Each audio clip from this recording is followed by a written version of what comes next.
Welcome back to official Akhtar Rahman sir YouTube channel. एक नए video में आपका फिर से बहुत बहुत वेलकम है दोस्तों।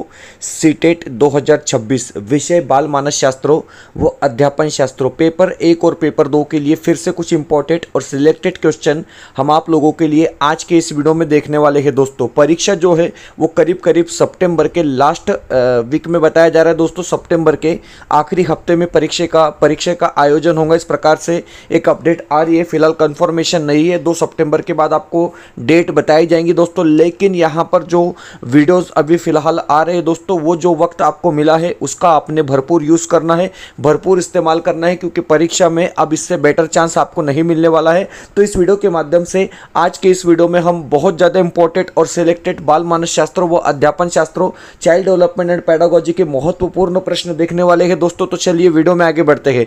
आगे बढ़ने से पहले अगर आप हमारे चैनल पर नए हो तो चैनल को सब्सक्राइब कीजिए, साथ ही साथ बेल नोटिफिकेशन को ऑन कीजिए ताकि आपको आने वाले वीडियोस के नोटिफिकेशन जो है वो आसानी से मिल पाए। और दोस्तों, अगर आप हमसे जुड़ना चाहते हो तो डिस्क्रिप्शन में जाकर आपको हमारे टेलीग्राम और व्हाट्सअप चैनल को ज्वाइन कर लेना है, जहां से आपको तमाम अपडेट वक्त वक्त पर देखने के लिए मिलेंगी। साथ ही साथ अगर आप हमारे चैनल की मेंबरशिप हासिल करना चाहते हो तो सिंपली ज्वाइन बटन को ज्वाइन कर आप हमारे चैनल की मेंबरशिप हासिल कर सकते हो। महाटेट 2026 और सीटेट 2026 के लिए आपको हमारे सभी लाइव प्लस रिकॉर्डेड जो लेक्चर है वो बिल्कुल फ्री में देखने के लिए मिलेंगे। तो अभी ज्वाइन बटन को ज्वाइन कर आप हमारे चैनल की मेंबरशिप ले सकते हैं दोस्तों। बढ़ते हैं पहले प्रश्न की तरफ। सर, प्रश्न पूछा गया है कि जेंडर क्या होता है। देखिए, बड़ा सिंपल सा प्रश्न है, 4 विकल्प आपको दिए गए हैं और जेंडर क्या होता है इस प्रकार से प्रश्न पूछा गया है। विकल्प जो डी होगा कि एक सामाजिक संरचना है। उत्तर क्या देंगे दोस्तों कि जेंडर एक सामाजिक संरचना है। मतलब यहां पर आपका जो विकल्प डी होगा, ऑप्शन जो डी रहेगा, वो इस प्रश्न के संदर्भ में बिल्कुल राइट विकल्प होगा, क्योंकि सामाजिक संरचना है, यही सही उत्तर है। समाज ही तय करता है कि महिला और पुरुष को किस तरह के कपड़े पहनने चाहिए, कौन सा काम करना चाहिए और कौन सा व्यवहार करना चाहिए। इसलिए जेंडर एक सामाजिक निर्माण माना जाता है। विकल्प डी जो रहेगा सर, यहां पर इस प्रश्न के संदर्भ में आपका बिल्कुल उचित विकल्प माना जाएगा। चलिए बढ़ते हैं प्रश्न नंबर 2 की तरफ। सर, दूसरा जो क्वेश्चन है आपकी स्क्रीन पर इस प्रकार से दिया गया है कि निम्नलिखित प्रश्नों में से किस बहस पर प्रकाश डाला गया है। अब देखिए दोस्तों, पहले यहां पर सूचना दी गई है और पूछा गया है कि किस प्रश्न पर बहस डाला गया, प्रकाश डाला गया है। प्रश्न बताया जा रहा है कि क्या किसी व्यक्ति का जैविक रूप से निर्धारित जेंडर अपने साथ वे सभी विशेषताएं लाता है जो किसी के सामाजिक रूप से निर्मित जेंडर को परिभाषित करती है। सर, प्रश्न को आपने पढ़ लेना है, प्रश्न को समझ लेना है। अब यहां पर आपको 4 विकल्प दिए गए हैं सर 4 विकल्प दिए गए हैं और सबसे उचित विकल्प क्या होगा तो देखिए ऑप्शन डी में बताया गया है कि प्राकृतिक परिवेश का विकास पर प्रभाव यहां पर क्या है, सही विकल्प रहेगा। मतलब विकल्प जो डी होगा इस प्रश्न के संदर्भ में बिल्कुल उचित विकल्प माना जाएगा, क्योंकि यह प्रश्न जैविक कारकों और सामाजिक पर्यावरणीय कारकों मतलब परिवेश के बीच संबंध को समझाता है। यह इस बात की जांच करता है कि क्या जैविक रूप से निर्धारित लिंग किसी व्यक्ति के सामाजिक रूप से निर्मित लिंग की सभी विशेषताओं को पूरी तरह से तय करता है। इस प्रकार यहाँ पर क्या है, स्पष्टीकरण दिया गया है। हम बढ़ते हैं अपने अगले प्रश्न की तरफ। सर, प्रश्न नंबर 3, तीसरा जो प्रश्न है इस प्रकार से प्रश्न पूछा गया है कि डैश डैश के दौरान एक प्रमुख विकासात्मक कार्य व्यक्तिगत यौन और व्यावसायिक पहचान की खोज है। इस प्रकार से प्रश्न यहां पर पूछा गया है। सर, 4 विकल्प आपको दिए गए हैं। तो देखिए, बिल्कुल सिंपल सी बात है कि किशोर अवस्था के दौरान एक प्रमुख विकासात्मक कार्य व्यक्तिगत यौन और व्यावसायिक पहचान की खोज है। मतलब विकल्प जो बी किशोर अवस्था यहां पर दिया गया है, ऑप्शन जो बी दिया गया है सर, वो यहां पर क्या है आपका राइट विकल्प होगा, क्योंकि मानव विकास का महत्वपूर्ण चरण किशोर अवस्था होता है जिसके दौरान व्यक्तिगत यौन और व्यावसायिक पहचान की खोज एक प्रमुख विकासात्मक कार्य है। मतलब विकल्प जो बी होगा सर, ऑप्शन जो बी दिया गया है वो यहाँ पर क्या है आपका राइट विकल्प होगा। सर, अगला जो क्वेश्चन है यहाँ पर अभिकथन और कारण के टाइप में आपको प्रश्न पूछा गया है। आप देख सकते हैं कि सबसे पहले सूचना दी जाती है कि निम्नलिखित कथनों को पढ़िए और इसके उत्तरों का यहाँ पर उत्तर दीजिए। अभिकथन में बताया गया है सर, आप देख सकते हैं अभिकथन में बताया गया कि बच्चे समाज के मूल्य और मानदंडों को प्रत्यक्ष और अप्रत्यक्ष तरीके से सीखते हैं। तो डेफिनेटली मतलब यहाँ कहेंगे सर कि आप अभिकथन जो है वो पूरी तरीके से सही हो जाता है। सामाजिकीकरण समाज के रीति रिवाजों और अनुष्ठानों के पारित करने की एक सरल प्रक्रिया है। तो देखिए सरल प्रक्रिया हम इसको नहीं करेंगे सर, क्योंकि सामाजिकरण एक जटिल प्रक्रिया हो जाती है, जटिल प्रक्रिया हो जाती है, सरल प्रक्रिया नहीं होती है। तो विकल्प आर जो दिया गया है वो गलत होगा। मतलब सर ऑप्शन जो 2 दिया गया है कि सर ए सही है लेकिन आर गलत है, यहां पर आपका क्या है राइट विकल्प माना जाएगा। ऑप्शन 2 जो रहेगा इस प्रश्न के संदर्भ में राइट विकल्प होगा। क्योंकि अगर आप बात करेंगे सामाजिकीकरण की, तो देखिए दोस्तों सामाजिकीकरण समाज के रीति रिवाजों और अनुष्ठानों को पारित करने की एक सरल प्रक्रिया है। यह कथन गलत है, क्योंकि सामाजिकरण कोई सरल या रेखीय प्रक्रिया नहीं है, बल्कि यह एक जटिल बहुआयामी और आजीवन चलने वाली प्रक्रिया है। इसीलिए हमने कहा कि सर विकल्प जो बी रहेगा, ऑप्शन जो बी रहेगा वो यहां पर क्या है आपका सही विकल्प होगा। चलिए, जीन पियाजे के संज्ञानात्मक विकास के सिद्धांत के अनुसार निम्नलिखित में से कौन सी क्षमता औपचारिक संक्रियात्मक सोच को मूर्त संक्रियात्मक सोच से भिन्न करती है? दोस्तों बहुत ज्यादा इंपॉर्टेंट क्वेश्चन है और मैं आपको बता रहा हूं कि इसी प्रकार के प्रश्न आपको परीक्षा में देखने के लिए मिलेंगे, क्योंकि यहां पर जो प्रश्नों का सिलेक्शन किया जाता है वो परीक्षा के दृष्टिकोण से प्रत्येक प्रश्न जो है वो महत्वपूर्ण होने वाला है। सर 4 विकल्प आपको यहां पर दिए गए हैं और सही विकल्प की आप बात करेंगे तो देखिए अमूर्त तर्क यहां पर क्या होगा आपका सही विकल्प होगा। यही दोनों को अलग करता है। अमूर्त तर्क मतलब विकल्प जो डी दिया गया है यहां पर आपका राइट विकल्प होने वाला है सर, क्योंकि स्पष्टीकरण में साफ साफ तौर पर बताया गया है कि जीन पियाजे के संज्ञानात्मक विकास के सिद्धांत के अनुसार अमूर्त तर्क वह क्षमता है जो औपचारिक संक्रियात्मक सोच को मूर्त संक्रियात्मक सोच से अलग करती है। पियाजे के अनुसार औपचारिक संक्रियात्मक अवस्था फॉर्मल ऑपरेशनल स्टेज जिसको हम कहते हैं, वे बच्चों में उन चीज़ों का विचारों के बारे में भी तार्किक रूप से सोच सकते हैं जो भौतिक रूप से सामने मौजूद नहीं है। मतलब विकल्प जो डी रहेगा सर, ऑप्शन जो डी दिया गया है आपका यहाँ पर क्या है राइट विकल्प होगा। फिर से एक बार जो है दोस्तों प्रश्न नंबर 6 जीन पियाजे के संदर्भ में पूछा गया है कि जीन पियाजे की एक महत्वपूर्ण आलोचना यह है कि वह विकास पर डैश डैश के प्रभाव पर पर्याप्त रूप से विचार करने में विफल थे। तो देखिए उन्होंने संस्कृति या समाज का ज्यादा विचार नहीं किया है। मतलब यहां पर सीधे सीधे तौर पर आपका जो ऑप्शन 1 होगा सर, विकल्प जो 1 होगा, इसलिए उनकी आलोचना की जाती है। संस्कृति यहां पर क्या है आपका राइट विकल्प माना जाएगा। चलिए, जो कि महत्वपूर्ण पार्ट है और जिसको बाद में वाइगोस्की ने पूरा किया। चलिए सर प्रश्न नंबर 7वां क्वेश्चन है कि निम्नलिखित में से कौन सा एक सही सुमेलित युग्म है? सर देखिए 4 विकल्प आपको कोहलबर्ग के संदर्भ में यहां पर दिए गए हैं और सही जोड़ा कौन सा है, इस प्रकार का प्रश्न यहां पर आपको पूछा गया है। चारों ही विकल्प को, चारों ही जोड़े को आपने जल्दी जल्दी देख लेना है सर। और अगर आप बात करेंगे कि सर विकल्प जो डी दिया गया है कि दंड और आज्ञाकारिता उन्मुखीकरण बुरे परिणामों से बचना, तो बिल्कुल सही होगा आपका जो विकल्प डी होगा। ऑप्शन जो डी रहेगा सर इस प्रश्न के संदर्भ में बिल्कुल सही विकल्प माना जाएगा। ऑप्शन डी सही होगा। चलिए प्रश्न नंबर 8 पियाजे और वाइगोस्की के दृष्टिकोण में कौन सी मान्यता समान है? अब देखिए दोस्तों यहां पर पियाजे और वाइगोस्की को लेकर प्रश्न पूछा गया है और प्रश्न में पूछा गया है कि उनकी कौन सी मान्यता समान है। 4 विकल्प आपको यहां पर दिए गए। तो देखिए दोनों ही कहते हैं कि बच्चे अर्थ निर्माण की प्रक्रिया में शामिल होते हैं। मतलब यहां पर जो डी विकल्प दिया गया है, ऑप्शन जो डी दिया गया है वो यहां पर क्या है सर आपका राइट विकल्प होगा। ऑप्शन डी बिल्कुल सही और सटीक आंसर समझा जाएगा। प्रश्न नंबर 9 पूछा गया कि वाइगोस्की ने प्रस्तावित किया था कि, अब देखिए वाइगोस्की को लेकर फिर से एक बार यहां पर प्रश्न पूछा गया है दोस्तों, और बहुत आसान क्वेश्चन वाइगोस्की और पियाजे के संदर्भ में आपको कंटिन्यू परीक्षा में देखने के लिए मिल रहे हैं सर। 4 विकल्प यहां पर दिए गए हैं और ऑप्शन जो सी होगा कि बच्चों में बहुत सी क्षमता है जिसमें वे कार्य भी शामिल होते हैं जिन्हें वे दूसरों के सहयोग से कर सकते हैं। मतलब जिसको हम स्कैफोल्डिंग कहते हैं दोस्तों। विकल्प जो सी रहेगा सर, ऑप्शन जो सी दिया गया है यहां पर आपका क्या है राइट विकल्प हो जाएगा। ऑप्शन सी इस प्रश्न का बिल्कुल सही और सटीक आंसर माना जाएगा। प्रश्न नंबर 10 सर 10वां प्रश्न है कि बच्चे डैश डैश को छोड़कर अन्य सभी के द्वारा लिंग भूमिकाएं ग्रहण करते हैं। तो देखिए दोस्तों सामाजिकरण, सांस्कृतिकरण और मीडिया को छोड़कर, मतलब इनों में बच्चे क्या है लिंग ग्रहण करते हैं। लेकिन ट्यूशन यहां पर एक ऐसी चीज है, ट्यूशन यहां पर एक ऐसी चीज है जिसको छोड़कर अन्य सभी के द्वारा लिंग भूमिकाएं ग्रहण होती है। मतलब विकल्प जो यहां पर सी दिया गया है सर, विकल्प जो सी दिया गया है इस प्रश्न का सही विकल्प माना जाएगा। दोस्तों आप देख सकते हैं कि ट्यूशन यह मुख्य रूप से किसी विशेष विषय या शैक्षणिक पाठ्यक्रम को ज्ञान को बढ़ाने का एक माध्यम है। इसका सीधा संबंध सामाजिक मानदंडों या भूमिका लिंग भूमिकाओं को सिखाने से नहीं होता। विकल्प जो सी दिया गया है, ऑप्शन जो सी दिया गया है इस प्रश्न का सही विकल्प होगा। दोस्तों वीडियो बेहतर लगता है तो प्लीज वीडियो को लाइक कीजिए। अगर आप हमारे चैनल पर नए हो तो चैनल को सब्सक्राइब कीजिए। डिस्क्रिप्शन में जाकर आप हमारे टेलीग्राम और व्हाट्सएप चैनल को भी ज्वाइन कर सकते हैं। साथ ही साथ अगर आप हमारे चैनल की मेंबरशिप हासिल करना चाहते हो तो सिंपली ज्वाइन बटन को ज्वाइन कर आप हमारे चैनल की मेंबरशिप हासिल कर सकते हैं। दोस्तों सीटेट 2026 और महाटेट 2026 के लिए आपको हमारे सभी लाइव प्लस रिकॉर्डेड जो लेक्चर है दोस्तों वो बिल्कुल फ्री में देखने के लिए मिलेंगे।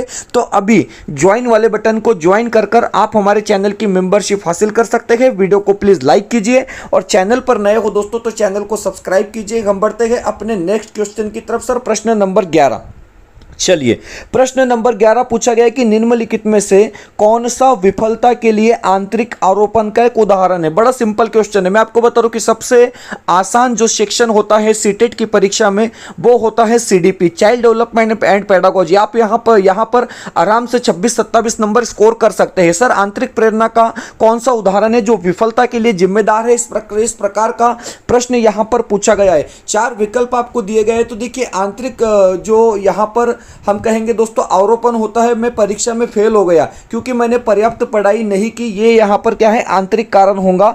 मतलब विकल्प जो सी रहेगा सर, ऑप्शन जो सी दिया गया है इस प्रश्न के संदर्भ में बिल्कुल राइट और उचित विकल्प माना जाएगा। प्रश्न नंबर 12वां क्वेश्चन है कि निम्नलिखित में से कौन सा एक ऐसे प्रश्न का उदाहरण है जिसमें विद्यार्थियों को अपनी सोच पर विचार करने की आवश्यकता होती है। अब देखिए यहां पर 4 विकल्प आपको दिए गए हैं और उस प्रश्नों का चयन आपने करना है जहां पर विद्यार्थी छात्र जो होते हैं वो अपनी सोच पर विचार कर सकते हैं। सर 4 विकल्प आपको दिए गए हैं और ऑप्शन जो एक होगा कि कक्षा की शुरुआत से क्रियाओं के उपयोग के बारे में आपकी समझ कैसे बदली, ये यहां पर क्या है आपका राइट विकल्प होगा। मतलब ऑप्शन जो एक दिया गया है इस प्रश्न के संदर्भ में बिल्कुल उचित विकल्प माना जाएगा क्योंकि देखिए यह प्रश्न विद्यार्थियों को अधिसंज्ञान यानी अपनी खुद की सोच और सीखने की प्रक्रिया पर विचार करने के लिए प्रेरित करता है। यह छात्रों को आत्म मूल्यांकन करने के अवसर देता है।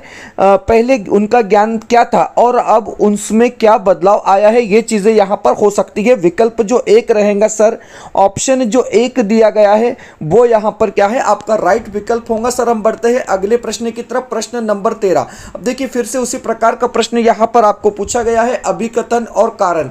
अभिकथन में बताया गया है कि बहुत कम उम्र में दुनिया भर में अधिकांश संस्कृतियों में लड़कियां गुड़िया के खिलौने के रूप में चुनती है जबकि लड़कों कारों के साथ खेलना पसंद करते हैं। तो ऐसा होता है, हम देखते भी है। बिल्कुल आपका यहाँ पर अभिकथन सही है कि लड़कियां जो है वो गुड़ियों के साथ खेलती है, बच्चे जो है वो कारों के साथ खेलते हैं, बाइक्स के साथ खेलते हैं।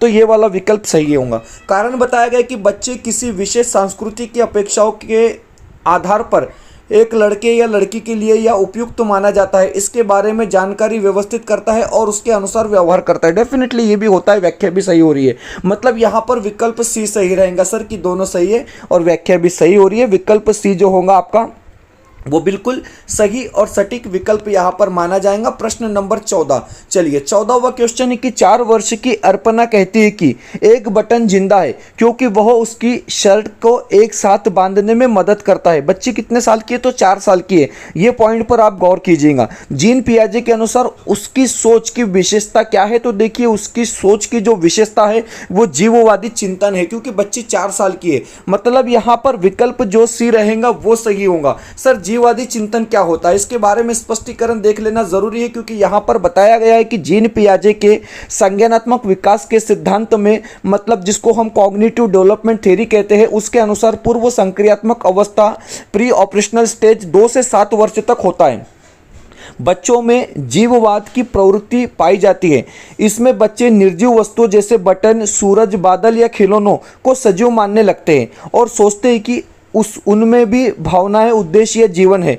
अर्पणा का बटन को जिंदा मानना क्योंकि वह शर्ट बांधने में मदद करता है, इसी जीववादी चिंतन का उदाहरण है। दोस्तों बड़ा अच्छा एक्सप्लेन यहाँ पर आपको दिया गया है, बड़ा अच्छा स्पष्टीकरण आपको यहाँ पर दिया गया है। 4-5 लाइन में ही आप जीन पियाजे की थ्योरी को जो सेकंड स्टेज है उसको आराम से यहाँ पर समझ सकते हैं। हम बढ़ते हैं अगले प्रश्न की तरफ।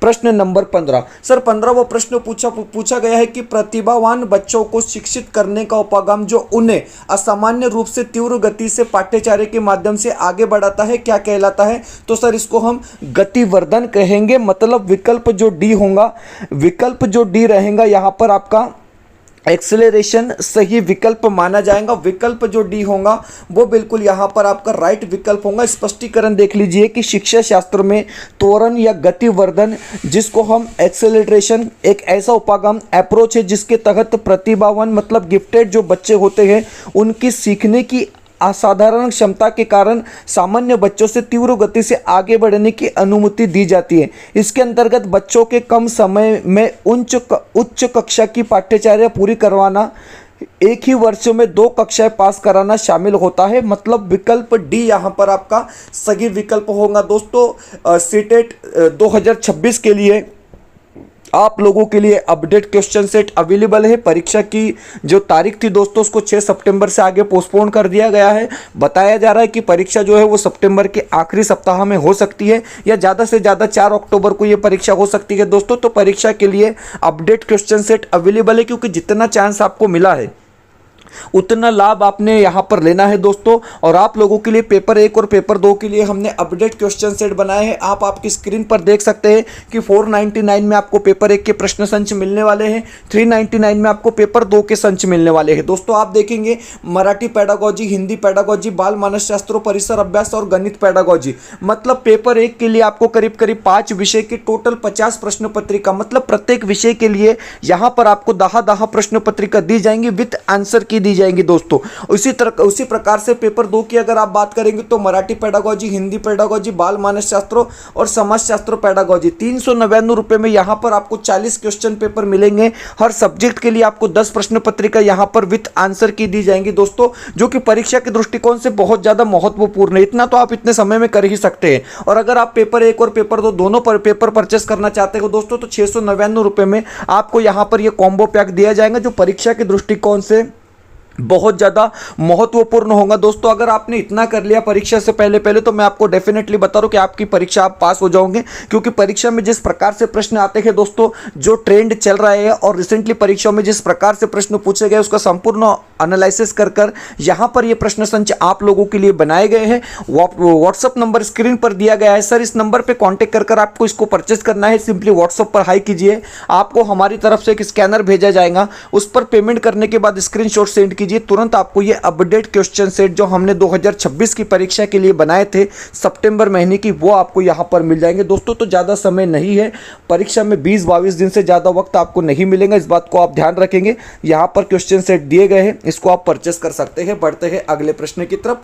प्रश्न नंबर 16। लाइक कर देंगे वीडियो को और चैनल पर जितने लोग नए हैं वो चैनल को प्लीज़ सब्सक्राइब करेंगे। वीडियो को एक बार लाइक कीजिए और चैनल पर जितने लोग नए हैं दोस्तों चैनल को प्लीज़ सब्सक्राइब कीजिए। चलिए सर, अगर आप फेसबुक से हमें देख रहे हैं दोस्तों तो बाकी के वीडियो अगर आप देखना चाहते हैं तो यूट्यूब पर official Akhtar Rahman sir search कीजिए, वहां पर आपको प्लेलिस्ट मिल जाएंगे दोस्तों। यूट्यूब में जाकर चैनल को सब्सक्राइब करना भूलना नहीं। चलिए प्रश्न नंबर 16 वो प्रश्न पूछा गया है कि अभिकथन यहाँ पर दिया गया है, जब कोई बच्चा मध्य बाल्यावस्था या किशोर अवस्था में प्रवेश करता है तो कोई वस्तुनिष्ठ रूप से परिभाषित क्षण नहीं होता। बिल्कुल सही है, बिल्कुल सही है। विकल्प 1 सही होगा। कारण बताया गया कि विकास प्रकृति में निरंतर होता है, ये भी सही है। मतलब दोनों सही है, व्याख्या भी सही है। विकल्प डी सही हो जाएगा सर। विकल्प डी जो रहेगा इस प्रश्न का यहाँ पर क्या है, सबसे उचित विकल्प माना जाएगा। चलिए बढ़ते हैं अगले प्रश्न की तरफ। प्रश्न नंबर 17वां क्वेश्चन पूछा गया कि निम्नलिखित में से कौन सी सामाजिकरण की प्रक्रिया की विशेषता बताता है। देखिए यह एक रैखिक प्रक्रिया है, ये तो समाजीकरण की विशेषता नहीं है, हमने अभी देखा। तो जहां जहां पर आपको ऑप्शन 1 दिख रहा है उसको कट कर दो, सबसे पहले उसको हमने क्या करना है, हटा देना। जहां जहां हमको ऑप्शन 1 दिख रहा है, 2 ही विकल्प आपके सामने बचे। यह एक जटिल प्रक्रिया है, बिल्कुल है। बी तो दोनों में भी। यह एक बहुआयामी प्रक्रिया है, बिल्कुल है। यह विभिन्न संस्कृतियों में विशिष्ट रूप से होता है, बिल्कुल होता है, मतलब आपका विकल्प बी सही रहेगा सर। विकल्प बी जो रहेगा इसका यहाँ पर सही विकल्प होगा। हमने बताया कि सर रेखिक प्रक्रिया गलत है, ये क्यों गलत है इसका स्पष्टीकरण हम यहाँ पर आपको बताएंगे। तो देखिए यह रेखिक प्रक्रिया है, गलत है। सामाजिकरण कभी भी एक सीधी लाइन में नहीं चलता, यह एक चक्रीय प्रक्रिया है जो गतिशील प्रक्रिया है जिसमें व्यक्ति समय और परिस्थिति के अनुसार नई चीजें सीखता है और पुरानी आदतों को बदलता है। बिल्कुल क्लियर है। चलिए प्रश्न नंबर 18। चलिए सर 18वां प्रश्न पूछा गया है। आप देख सकते हैं कि शिक्षकों को लगातार अपनी रूढ़ियों और पूर्वाग्रहों पर विचार करते रहना चाहिए, डेफिनेटली करते रहना चाहिए। संस्कृति के रूप में उत्तरदायी शिक्षण का अर्थ है कि शिक्षक चिंतनशील हो, बिल्कुल सही है। विकल्प डी सही होगा, ए और आर दोनों सत्य है और व्याख्या भी यहाँ पर फिर से एक बार क्या हो रही है तो सही हो रही है। विकल्प डी जो रहेगा सर, ऑप्शन जो डी दिया गया है इस प्रश्न के संदर्भ में बिल्कुल उचित विकल्प माना जाएगा। प्रश्न नंबर 19वां क्वेश्चन आपकी स्क्रीन पर है दोस्तों और बहुत ज्यादा महत्वपूर्ण प्रश्न है। जॉन डीवी के संदर्भ में यहां पर प्रश्न पूछा गया है कि एक प्रगतिशील कक्षा में आकलन क्या होता है। सर देखिए एक प्रगतिशील कक्षा में आकलन किस प्रकार से होता है, उद्देश्यपूर्वक होता है, योगात्मक होता है, मानक होता है या फिर गतिशील होता है। तो देखिए यहां पर जो विकल्प होगा दोस्तों, विकल्प डी आपका सही विकल्प होगा कि प्रगतिशील शिक्षा में जो आकलन होता है वो कैसा होता है तो गतिशील होता है, क्योंकि जॉन डीवी द्वारा समर्थित प्रगतिशील शिक्षा बाल केंद्रित दृष्टिकोण पर बल देती है।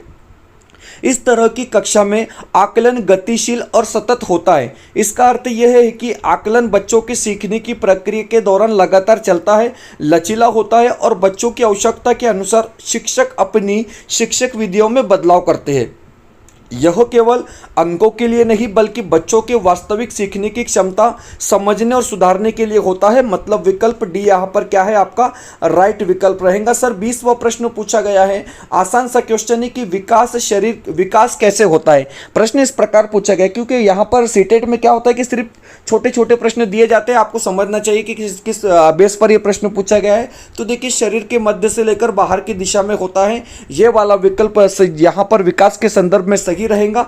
ऑप्शन जो एक दिया गया है, विकल्प जो एक दिया गया है वो यहां पर क्या है आपका राइट विकल्प होगा दोस्तों। तो इस प्रकार आज की इस वीडियो में हमने सीटेट सितंबर 2026 के लिए बहुत ज़्यादा इंपॉर्टेंट और सिलेक्टेड क्वेश्चन बाल मानस शास्त्रों व अध्यापन शास्त्रों पेपर 1 और पेपर 2 के लिए देखे दोस्तों। और अगर आप हमारे सीटेट की नोट्स परचेस करना चाहते हैं जो कि हमने फरवरी 2026 की परीक्षा में यूज़ किए दोस्तों, और इसको पढ़ने के बाद हजारों बच्चे हमारे पास हुए, बहुत ज़्यादा बेहतर रिजल्ट जो है फरवरी 2026 में रहा है दोस्तों। आप देख सकते हैं कि पेपर 1 के लिए 5 सब्जेक्ट आपके पास यहाँ पर अवेलेबल है, हिंदी, मराठी, बाल मानस शास्त्र, परिसर अभ्यास और गणित पेडागोजी। साथ ही साथ पेपर 2 के लिए भी अगर आप देखेंगे हिंदी, मराठी, बाल मानस शास्त्रों और समाज शास्त्र के नोट्स हमारे पास अवेलेबल है दोस्तों, जिसका प्राइस 399 है। और अगर आप पेपर 1 और पेपर 2 दोनों पेपर लेना चाहते हैं तो 599 रुपए में आपको ये नोट्स यहाँ पर दिए जाएंगे, जो परीक्षा के दृष्टिकोण से बहुत ज़्यादा इंपॉर्टेंट है। जेरोक्स आपको इसको कर सकते हैं,